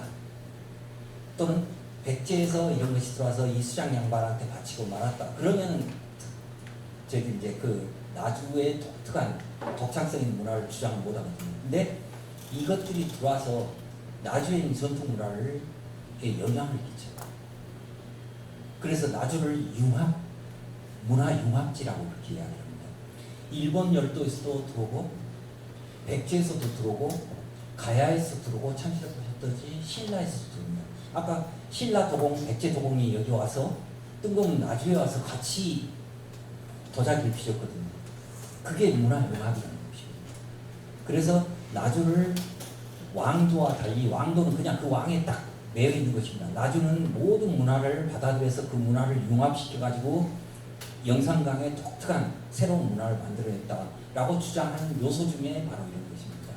그래서 이 신발이 백제에서 왔을 수도 있습니다. 백제에서 왔을 수도 있는데 문제는 이 신발이 가지고 있는 이념, 그 다음에 고대의 사상 이런 것들이 같이 들어오는 것이거든요. 그 나주 사람들한테 이런 고대의 사상들이 이미 여기에 자리 잡게 되었다라고 하는 것이 바로 이런 신발을 통해서 간접적으로 추적을 하는 것입니다. 강력한 무기 중에 하나입니다. 우리가 나주. 그래서 제가 아까 임진강 이남이라는 거 강조한 이유가 다른 데는 다 왕이 살던 도시라서 우리는 그 도시들하고 경쟁을 해서 우리가 왕도는 아니지만 고도로서 국가에서 지정을 받으려면 왕도가 아닌데 문화적으로 중심지었다. 모든 문화를 받아들여 융합시켜서 발전시켰다는 걸 강조하기 위한 말씀대로 그런 요소들 이 지역에서는 뿌리를 내렸다고 보시면 될 것 같습니다. 네. 잘 들었습니다. 저도 시간이 좀 남아서 궁금한 게 있어서 이걸 썼는데요. 저희가 이제 신촌리 9호분 같은 경우에 처음에 발굴할 때 이렇게 낮은 야산이었다고 하잖아요. 그런데 지금 현재 담남 부분을 가면은 신촌리 9호분보다 백산리 3호분은 훨씬 크고 그래서 지금 이 부분의 형태가 이 출토된 유물들 숫자나 그런 이들이 이렇게 흩어져 내려왔다라는 걸 상상을 해서 만든 건지 왜냐면 뭐 40여기가 전부 사이즈가 틀리잖아요. 저는 그게 좀 궁금해서 말씀 듣고 싶습니다. 그 고분의 크기는 일제 강점기에 와서 측량을 한 것을 토대로 하긴 했거든요. 그런데 다 측량을 한 게 아니에요. 중요한 몇 개만 측량을 해서, 그래서 그거는 나중에 80년대에 아마 선생님 잘 아실 것입니다만 80년대에 정비를 한다고 해서 흙을 무너진 데는 흙을 더 쌓고 또 공군 자체가 아주 거의 희미해진 데는 일제 강점기 때 자료를 보고 그 모습을 복원한다고 했는데, 사실은 저희 고고학자들 보기에는 굉장히 불만이 많아요. 원래 모습이 아닌 부분이 많습니다. 그래서 언젠가 다시 원래 모습을 찾아줘야 되는데, 그렇다고 해서 지금 저거 원래 모습 아니니까 다시 파내고 다시 쌓아 하면은 그나마 잘 보존돼 있던 것이 일제 강점기에 한번 엉터리 파헤쳐져 버리고 엉망이 돼 버리고, 또 80년대에 그때 기술은 그럴 수밖에 없었지만 80년대 복원한다고 또 한번 상해있고, 근데 원래 모습 찾겠다고 또 다 파헤치면 또 상하거든요. 그러니까 말하자면 이제 어떻게 보면 이러지도 저러지도 못한 상태에서 변명일 수도 있습니다만, 일단 어쨌든 최대한 이 상태로라도 보존을 하고 원래 모습을 일제 강점기 자료라든가 여러 가지 것을 통해서 한번 그 기록으로라도 남겨두자 하는 것이고, 또 하나 또 그와 병행해서 가는 것이 지금 현재 국립문화유산연구소에서 나주 반남 고분에 대해서 본격적인 조사를 시작합니다. 이제 하나하나 일제 강점기 때 다 엉터리 없이 파헤쳐있던 것들을 다시 한번 세심하게 조사해서, 그때는 지금 3일 만에 발굴한다는 것은 우리는 정말 끔찍하고 말도 안 되고, 그건 정말 상상도 할 수 없는 일인데 3년이라면 용서가 됩니다. 3년이라면 용서가 됩니다. 3년 발굴할 때 3일 만에 발굴했다. 그래서 얼마나 많은 자료들이 다 놓치고 갔을까, 다시 발굴해서 그 안에서 꺼내가지고, 그래서 원래의 모습을 하나씩 찾아가자라고 하는 노력을 하고 있습니다. 아마 조만간 발굴 시작될 것입니다. 혹시 또 질문 있으십니까? 여기 지금 현재 운동가 그 전에 그분 주간에 많이 나오고 그 전에는 유세풀이다, 결제에서 뭐 쏜다든가 뭐 이런 이야기가 많이 쓰는데, 지금 현재는 현지다, 자체다 라는 이야기거든요. 예, 지금 그 두 변이 부딪히고 있습니다.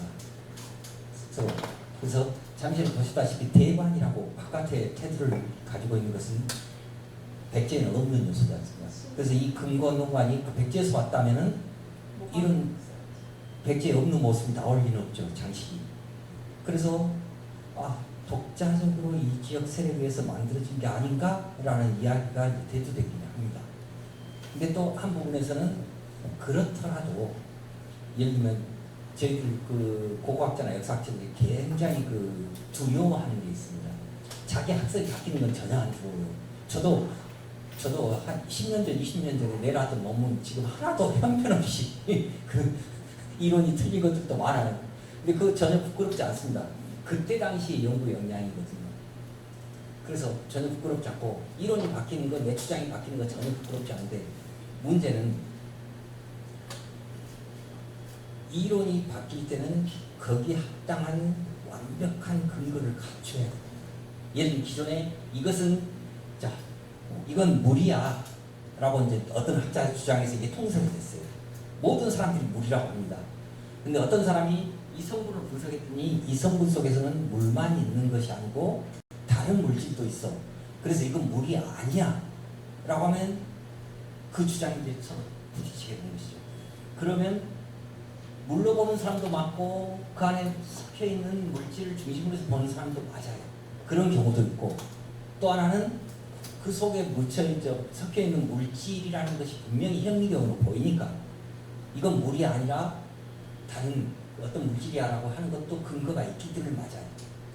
그런데 지금 금동관 같은 경우는 이 안에 대관이라는 전제는 있지만, 대관이라고 하는 독특한 그 장식은 있지만, 이 금동관을 만들 수 있는 금속 공예가 존재했느냐, 이게 완벽하게 이게 100% 지지를 얻으려면 그 금속 공예의 흔적까지 찾아줘야 되거든요.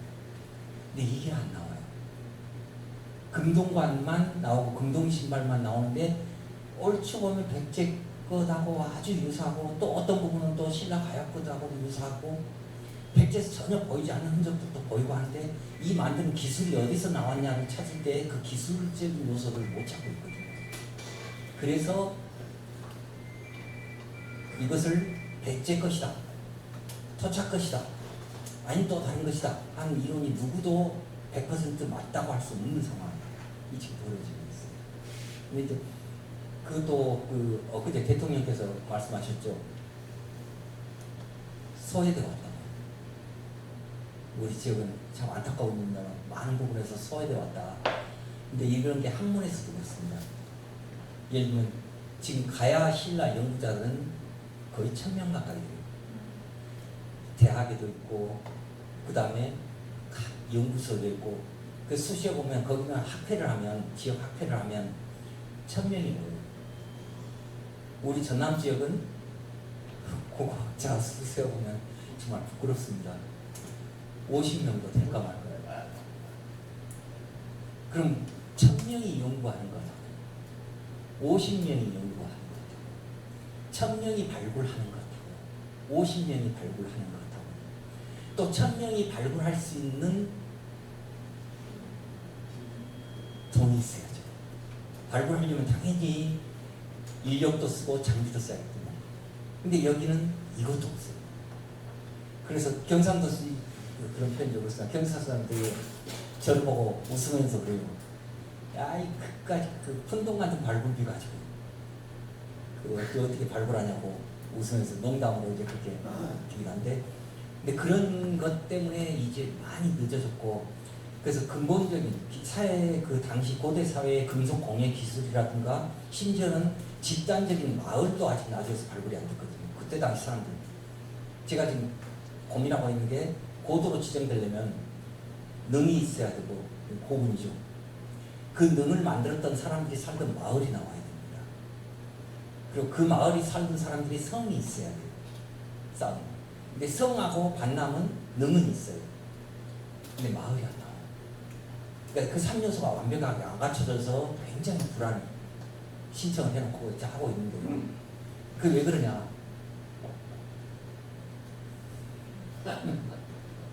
그리고 요 머릿수가 적다는 것입니다.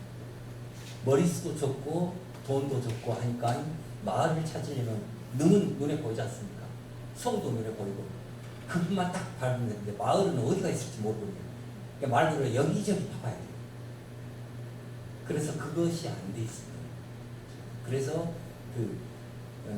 역시 전 엊그제 대통령 말씀하시는 거고 정말 절절히 평소부터 느끼던 것이거든요. 그래서 이제 그런 것도 있다. 앞으로는 발견될 가능성이 있습니다. 그래서 이 금동관, 금동신발은 나주에서 만든 것이야 라고 할 수 있는 그 금속 공예 기술을 구사했던 유물들이 언젠가 나올 것입니다. 그래서 조금 시간이 있어서 잠깐 여담 30초만 하겠습니다만, 저는 그래서 또 다행이라고 생각합니다. 소외가 돼 있어서 영남 지역은 몽땅 개발하느라고 막 여기 다 유적이 없어져 버렸거든요. 경부고속도로 안에 드글드글합니다. 유적이 딱 그 경상도 쪽으로 들어가면. 근데 우리도 호남고속도로 아래에 유적이 드글드글해요. 근데 경부고속도로는 넓죠. 우리는 좁죠. 그러니까 부서져도 적게 부서져. 그리고 어디에나 나주 같은 경우 어디를 발굴해도 유적들이 나오고 있으니까. 근데 앞으로 뭐 여러 가지 대규모 사업이 이루어지는데, 사업이 이루어지면서 각 지역의 발굴 조사를 하게 되고 또 여유가 생겨서 학술적인 조사도 하게 되고 하는 그런 자료들이 나오리라고 저는 기대가 된다만, 저는 발굴하기는 이제 앞으로 힘들 것 같고요. 이제 저도 내년이면 퇴직할 나이가 돼가지고, 그래서 저희 이제 후배 연구원들이 열심히 연구할 수 있는 그런 분위기가 만들어질 생각입니다. 근데 그러기 위해서는 도와주셔야 됩니다. 의심드려서. 교수님, 마지막에 제가 꼭 하고 싶은 얘기 하나 있어요.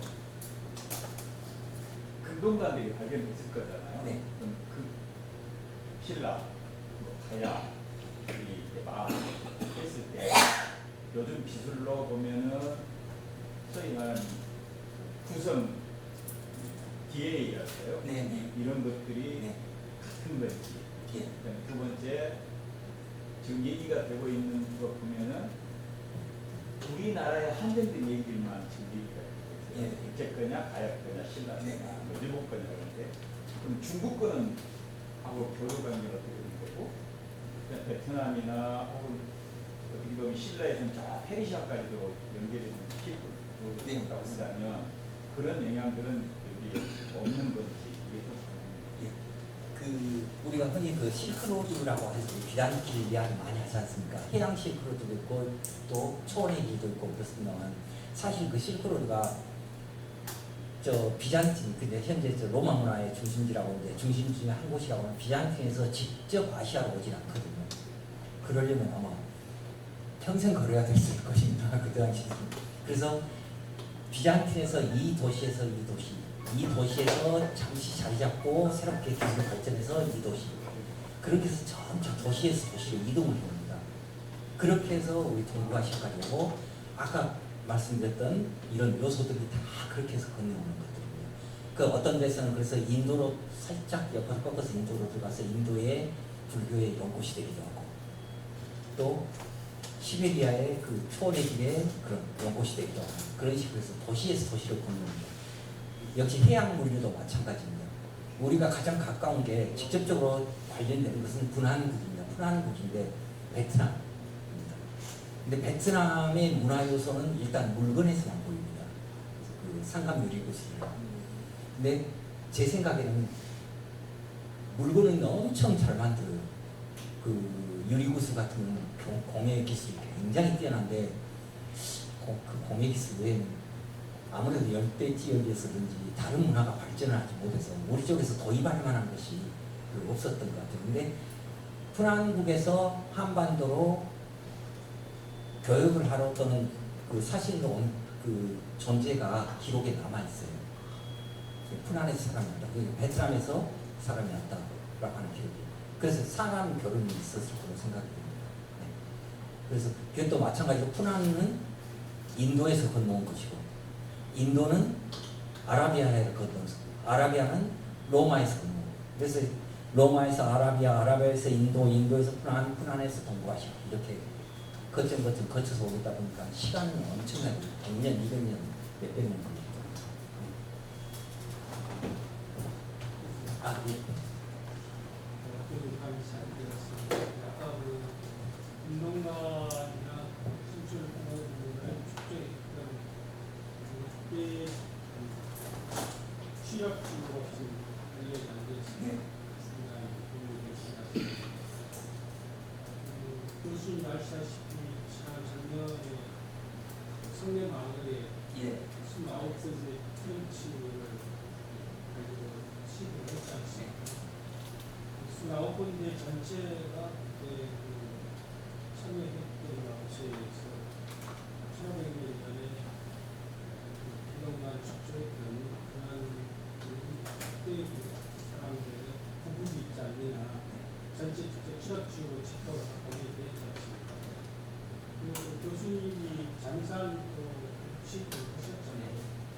그때도 안 된 거라는 게 나오면서 여러 가지 집터를 그때 많이 마셨잖아요. 그래서 장산의 섬터라는 성내 마을의 내성, 외성 섬터가 또 관련이 있지 않습니까? 저희들이 또 지역에서 왠지 하면서 그때 성내 마을은 사대문이 있었다. 예. 저 예수도 돌아가셨으면 그때 그 이야기 하시더라고요. 성에서 태어나고 근데 사실 있었습니다. 사례는 있었다. 여러 가지 하더라도 충분히 그런 부분을 좀 깊이 또 발굴을 하고 그런 식으로 자료를 이런 걸 생각하면 많은 보도를 지정하는데 좀 도움이 되지 않을까 그런 생각을 하고 교수님 지난번 강의 때 마지막에 이런 이야기가 있었어요. 유전이나 유물이나 이런 부분을 가지고 보도 지정하는데 저희가 취약하기 때문에 사회가 취약하기 때문에 방금도 말씀하셨는데 문화를 가지고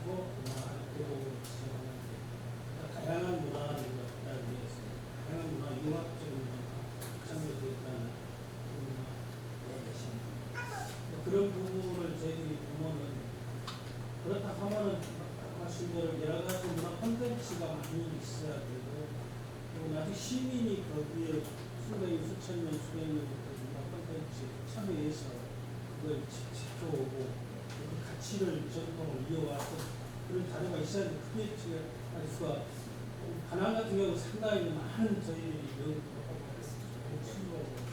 문화 콘텐츠까지 해서 수수께도 잘 만들었으면 아주 전체를 본다면 좀 그런 좀 부족하지 않을까 그런 생각도 해봤습니다. 그래서 교수님이 벌써 전면을 생각이 깜짝 놀랐습니다. 교수님이 하신 일이 너무 많으실 것 같은데 그런 부분도 좀 아주 그 박물관에서는 문화연구소하고 3년간 운동가 온관하고 연속적으로 시리즈로 학술대회 했지 않습니까? 내년 정도에는 그런 부분 나중에 시하고 저는 행정과 같이 갔으면 생각해요. 이렇게 문화단체하고 그 학교하고 행정하고 연구소하고 이런 부분 교수님이 정리하신다 하시면 아이고 중심에 쓰셔서 이런 것도 같이 얘기해 주셔서 그래서 다시 한번 들어보고 예, 저는 뭐 사실은 정년 내년에 정년하는데 내년 여름에 정년을 합니다만 학교에서도 부르고 또 쉬워요. 그래서 분위기가 총장님이 너 한 2년 더 일해봐 하는 것 같아서 불안하긴 합니다만 그렇습니다. 일단 그리고 잠시는 말씀하셨다시피 고도 육성지구 지정하기 위해서 지금 현재 국립나주박물관, 국립나주문화유산연구소 그리고 반남의 유적보존회 그리고 제가 이제 그 학회장을 맡고 있습니다. 호남부고 학회장을 맡고 있는데 학회하고 같이 해서 4개 단체가 협약을 맺었습니다. 그래서 협약을 맺고 문화재청에다가 국가유산청에다가 이제 이번 제출하는 작업을 하고 있거든요. 그래서 노력을 하고 있습니다. 아마 저 학회장도 내년까지 제가 임기거든요. 그러면 또 하게 될지 어쩔지 모르겠습니다만 그렇습니다. 그러면 자 이상으로 뭐 좀 일찍 끝나서 좀 빨리 들어가셔서 좀 쉬시려나 싶었더니 그 시간 다 돼버렸네요. 자 이상으로 선생님께 여러 가지 나중에 그 부분에 대해서 소개를 마치겠습니다. 감사합니다.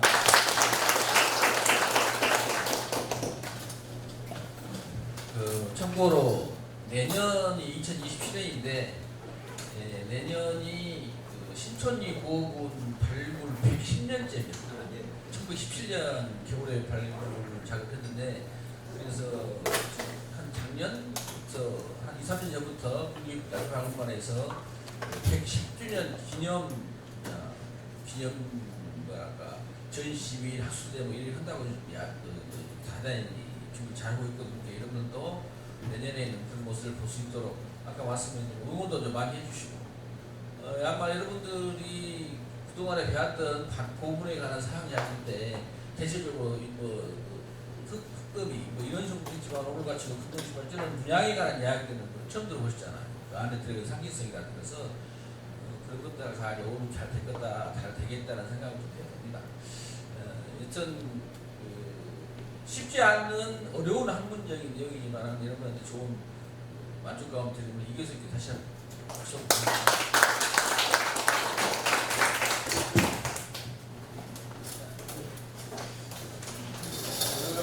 교무가 소수를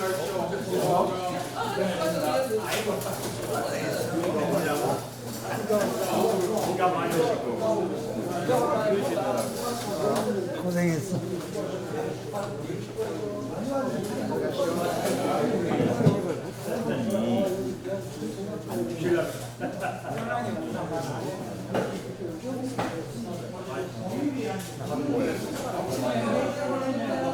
지난번에 책 얘기했잖아. 그게요.